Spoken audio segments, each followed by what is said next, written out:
Hello everyone, this is आकाश शिलमोले। आप सभी का स्वागत है मेरे YouTube channel learn next nursing में। दोस्तों, हम लोग यहाँ पे बात करेंगे जो नवी मुंबई महानगर पालिका का जो स्टाफ नर्स एंड अदर जो वैकेंसीज़ आए हैं उसी के बारे में बात करेंगे। यहाँ पे Navi Mumbai municipal corporation, okay, ये बहुत बड़ी वैकेंसी है। यहाँ पे अलग अलग प्रकार की वैकेंसीज़ आई है। स्टाफ नर्स की आई है, देन एएनएम की भी आई है, बायोमेडिकल इंजीनियर की आई है, ओटी असिस्टेंट की आई है, फार्मासिस्ट की आई है। ओके, आप ऑलरेडी मैंने एक वीडियो बना के रखा है तो वो आप जाके देख सकते हो। ओके, तो यहाँ पे थोड़ा ये वीडियो हम लोग मराठी में बनाएंगे। ओके, ठीक है। तो ये 27 तारीख को एडवर्टाइजमेंट आया था और बहुत सारे स्टूडेंट्स ने मुझे मैसेज किए हैं कि सर आप थोड़ा हमको बताएंगे क्या, जो उनके जो फ्रिक्वेंटली आस्क क्वेश्चंस है, यानी एफएक्यूज़, बहुत सारे क्वेश्चंस थे उन लोगों के। तो यहाँ पे बताना चाहता हूँ, जो गट क और गट ड की टोटल 620 जो पोस्ट है उसके लिए एप्लीकेशन स्टार्ट हो गए। 28 मार्च से शुरू हो गए हैं। आप 11 मई तक फॉर्म भर सकते हो। कहाँ पे भर सकते हो? www.nmmc.gov.in, यहाँ पे अप्लाई नाउ बोल के लिख के आएगा। ओके, तो 11 मई तक रात के 11:55 तक आप ऑनलाइन फॉर्म भर सकते हो। ठीक है, तो इसकी यह वैकेंसी आप देख सकते हो। यहाँ पे हम बेसिकली कवर करेंगे जीएनएम के बारे में। ओके, जीएनएम यानी यहाँ पे आप, सीधी बात है, बीएससी हो या जीएनएम हो, आप फॉर्म भर सकते हो। ओके, सिर्फ आपको एक ही कंडीशन है, आपको 2 साल का स्टाफ नर्स का एक्सपीरियंस चाहिए। स्टाफ नर्स का एक्सपीरियंस चाहिए। ओके, वो कब का चाहिए? After completing your educational qualification, after completing your educational qualification. Okay, that is very important. Okay, आप बीएससी हो, आप जीएनएम हो, आपको 2 साल का एक्सपीरियंस चाहिए, तभी आप फॉर्म भर सकते हो। ओके, आपका यहाँ पे सैलरी कितना बनेगा? जो स्टेट गवर्नमेंट का सैलरी है उतना ही बनेगा। लगभग मुंबई में आप जॉब करोगे 60 to 65,000 आपका सैलरी बनेगा। ओके, और आपका ये बेसिक बनेगा 35,400 का, और आपकी टोटल ये कितनी है वैकेंसी? 131। ये बहुत बड़ी वैकेंसी है आपके लिए। ठीक है, इसके बाद यहाँ पे बात करेंगे कि भाई एएनएम की भी वैकेंसी है। जो एएनएम लोग बोलते हैं कि हम लोग के लिए वैकेंसी नहीं है थी। S8 में आपका सैलरी बनेगा 25,500। लगभग आपका सैलरी यहाँ पे 50,000 के आसपास सैलरी बन जाएगा। ठीक है, टोटल वैकेंसी 38 है। ओके, 38 वैकेंसी है, आपको पढ़ना पड़ेगा। ओके, बाकी आप यहाँ पे बायोमेडिकल इंजीनियर्स है, डाइटिशियन है, फार्मासिस्ट है, बहुत सारी वैकेंसीज है, आप यहाँ पे देख सकते हो। ऑलरेडी लास्ट की वीडियो में मैंने बना के रख दिया है। ठीक है, अब सवाल आया था कि सर हम लोग क्या कर सकते हैं, जो स्टाफ नर्स, जो बीएससी नर्सिंग और जीएनएम जो स्टाफ नर्स के लिए अप्लाई करने वाले हैं, इनमें सवाल आया था कि सर रिजर्वेशन के बारे में क्वेश्चन आया था कि सर जो ईडब्ल्यूएस है एंड जो ये शाशय मावळ म्हणजे यानी स्पेशली SEBC, इकोनॉमिकली बैकवर्ड जो क्लास है। ओके, तो SEBC का मतलब क्या होता है? इनके लिए 10% का वैकेंसी है। तो EWS में सीधे सीधे जो ओपन की कैटेगरी, ओनली ओपन, कौन से? Only open category. और SEBC में कौन जाएगा? जो मराठा आरक्षण के लिए था ना। ओके, तो वो लोग, आप SEBC सर्टिफिकेट आपने अगर बना लिया है, नहीं बना लिया है तो आपको और 1 महीने का टाइम है, 1 मंथ का टाइम है आपके पास, क्योंकि 28 मार्च से 11 मई तक आप फॉर्म भरने वाले हो। तो SEBC वाले अगर सर्टिफिकेट नहीं है, आप प्रॉपरली मराठा कैटेगरी से आते हो, तो आपको ये फॉर्म SEBC का सर्टिफिकेट बना लीजिए।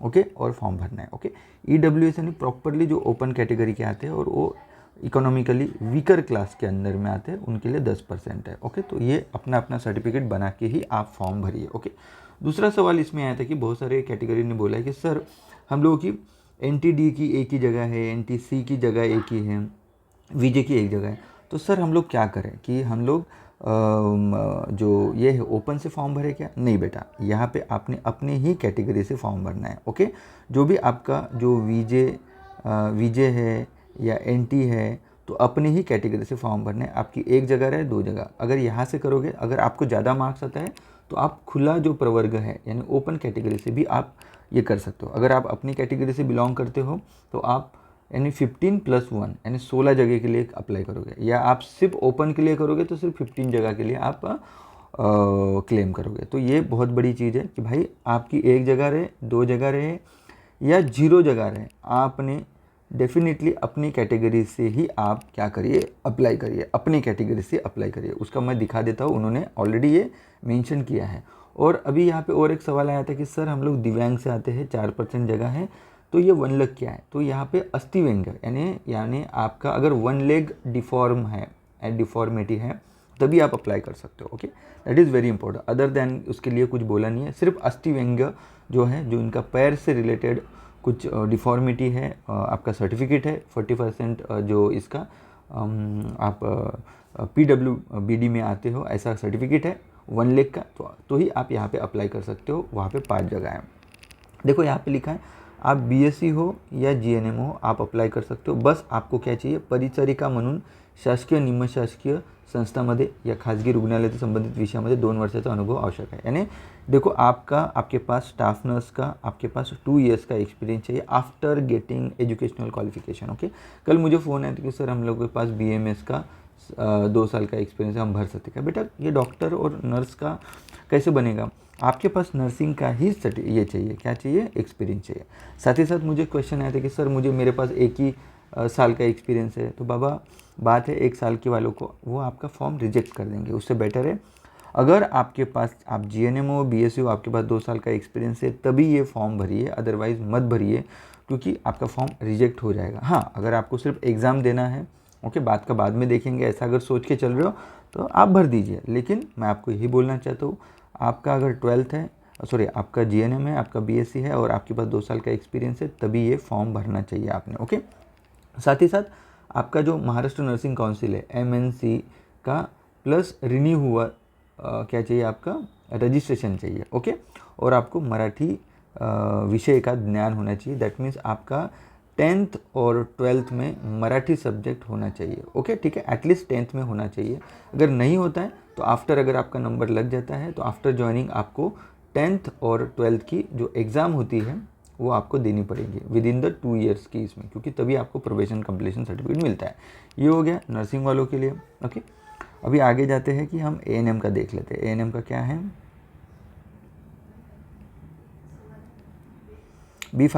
फार्मेसी का भी आप पढ़ लीजिए, इसी तरीके का रहेगा जैसे मैंने बाकी लोगों के लिए बनाया। अगर ANM का बोलते हैं तो ANM में भी वैसे ही है, जो ये है SEBC जो मराठा के लिए, ये इसके लिए 10% और ये EWS जैसे मैंने वहाँ पे बताया वैसे, और यहाँ पे भी 1 लेग वालों के लिए 2 जगह है। ओके, इनके लिए क्या है, आपका 10th होना चाहिए। ओके, 10वीं होना चाहिए, आपका 10th होना चाहिए। और साथ ही साथ आपने ANM का जो ANM basically ANM, okay, LVH नहीं, ओके, ANM का ही सर्टिफिकेट चाहिए। आपका जो 2 साल का ये कोर्स है, अभी पहले तो 11 महीने का ही कोर्स रहता था, 1.5 साल का ही कोर्स रहता था, अभी 2 साल का हो गया है वो। साथ ही साथ महाराष्ट्र नर्सिंग काउंसिल का रजिस्ट्रेशन चाहिए और आपको मराठी विषयाचा ज्ञान चाहिए। ओके, ये बहुत बढ़िया इन्फॉर्मेशन आहे। अगर आप अराखीव खुला पदाधिकारी सर्व उच्च धारक उमेदवारांचा मागासवर्गीय उमेदवारासह विचार केला जात असल्याने सर्व उमेदवारांनी त्यांच्या प्रवर्गासाठी पद आरक्षित उपलब्ध नसेल तरी अर्जामध्ये त्यांच्या मूळ जात प्रवर्गाची माहिती अचूकपणे करणे बंधनकारक आहे। Okay, that is very important, सीधी सीधी बात है। मैं यही बोलूँगा 1 या 2 जीरो जगह है तो भी आप अपने अपने कैटेगरी से ही अप्लाई करिए, क्योंकि अगर आपको ज़्यादा मार्क्स आ जाते हैं तो आप वैसे भी ओपन से ही क्लेम करोगे। ओके, इसी के लिए उन्होंने बोला है कि आपका जो मूड प्रवर्ग है, जैसे OBC हो, EWS हो, वॉट एवर इट में भी आप अच्छे से अप्लाई करिए। दूसरा सवाल मुझे बहुत आया था कि भाई ये प्रस्तुत जाहिरातीत अनुसरून सर्व अर्ज सादर करण्यासाठी विहित केलेली अंतिम दिनांक संबंधित शैक्षणिक अर्हता अनुसरून धारण करणे आवश्यक है। That is very important. यानी after completion of education till the last date of application, यानी 11 मई तक आपको 2 साल का एक्सपीरियंस होना चाहिए, तभी आप फॉर्म भर सकते हो। Okay, that is very important. Okay, हे बघा, अर्ज सादर अनुभवाच्या कालावधी गणना प्रस्तुत जाहिरातीचा अनुसार अर्ज सादर करण्यापूर्वी पूर्ण केलेला असावा। ओके, ये भी बोला है कि भाई यही है कि जैसे आप समझ लो 28 मार्च को अगर फॉर्म भर रहे हो तो उसी के पहले 2 साल होना चाहिए, ये भी यहाँ पे लिखा है। Okay, that is very important. Okay, दूसरी बात यह है कि आपका जो, अब बहुत सारे बोल रहे हो कि सर हमारा NCL का क्या है, NCL का क्या है, कास्ट सर्टिफिकेट का क्या है। तो NCL अगर आप अपना NCL चेक कर लीजिए, उसके ऊपर एक वैलिडिटी लिखा रहेगा कि आपका वैलिडिटी कब तक रहेगा। ओके, कोई जो डिस्ट्रिक्ट है महाराष्ट्र की, वहाँ पे 3 साल का NCL मिलता है स्टेट का, और कहीं कहीं भी 1 साल का रहता है। जो 1 साल का रहेगा, जहाँ से आप जो डेट को निकालोगे ओके उसी डेट के लास्ट में ख़त्म होता है। ओके, जैसे सेंट्रल का जैसे रहता है 31 मार्च को ख़त्म हो जाता है। तो आपको कुछ भी डाउट आ रहा है तो आप तालुका अधिकारी या जो भी जहाँ से भी आपने निकाला है NCL, वहाँ पे एक बार पूछताछ करिए, उसी के बाद फॉर्म भरिए। ओके, बाद में जाके ये वैलिड है, ऐसा है वैसा है, बहुत सारे कोर्ट केस वगैरह बहुत सारे होते रहते हैं। उससे बेटर है कि भाई आपका NCL नहीं निकला है तो भाई 15 से 10 दिन में NCL निकल जाता है। अभी 1 अप्रैल से आप फॉर्म निकाल लो। ओके, NCL निकाल लो और फॉर्म भर सकते हो। जो नॉन क्रिमिनल सर्टिफिकेट है ये basically OBC, VJ, okay, NTC, NTD, SBC इनके लिए। ओके, बाकी SC ST के लिए NCL लगता नहीं है, वो डायरेक्टली फॉर्म भर सकते हो। ओके, ये हो गया। और बहुत सारे सर बोलेंगे कि सर हमारे पास MSc IT सर्टिफिकेट नहीं, तो डोंट वरी, आफ्टर नंबर लगने के बाद 2 साल का समय मिलेगा तब आपको करने के लिए मिल जाएगा। वैसे भी मराठी का भी वैसे ही होता है। मराठी का जो एग्ज़ाम रहता है वो भी 2 साल के अंदर आप दे सकते हो। दूसरा सवाल आता है कि सर वैलिडिटी नहीं है। अब वैलिडिटी का क्या है? वैलिडिटी ये निकालने के लिए 6 मंथ का आपको टाइम मिलेगा आफ्टर द जॉइनिंग। ओके, सो उसका भी कोई टेंशन नहीं है। लेकिन आपको अभी अप्लाई करते टाइम में कास्ट सर्टिफिकेट चाहिए और NCL चाहिए, ये वेरी इंपॉर्टेंट। ओके, और डोमिसाइल वगैरह तो ये तो आपके पास रहेगा ही। ओके, ठीक है। एज का भी बता दिया। ओपन के लिए आप 38 ईयर्स तक आप फॉर्म भर सकते हो और OBC है तो 43 ईयर्स तक। ओके, पूरा का पूरा जो नियम है ये सामान्य प्रशासन विभागाचा जो नियमावली आई है उसी के तरीके से होने वाला है। तो यहाँ पे पासिंग का क्राइटेरिया कितना रहेगा, वही है सेम 45% आपको मार्क्स आने होना। 200 में से अगर 90 मार्क्स है तभी आप एलिजिबल होगे किसके लिए, सिलेक्शन के लिए। ओके, सीधा ये बात आपने ध्यान में रखना। 45 मार्क्स कहीं पे लिखा नहीं है, बट सामान्य प्रशासन विभाग का ही जो नियमावली है यहाँ पे भी लागू होती है। ठीक है,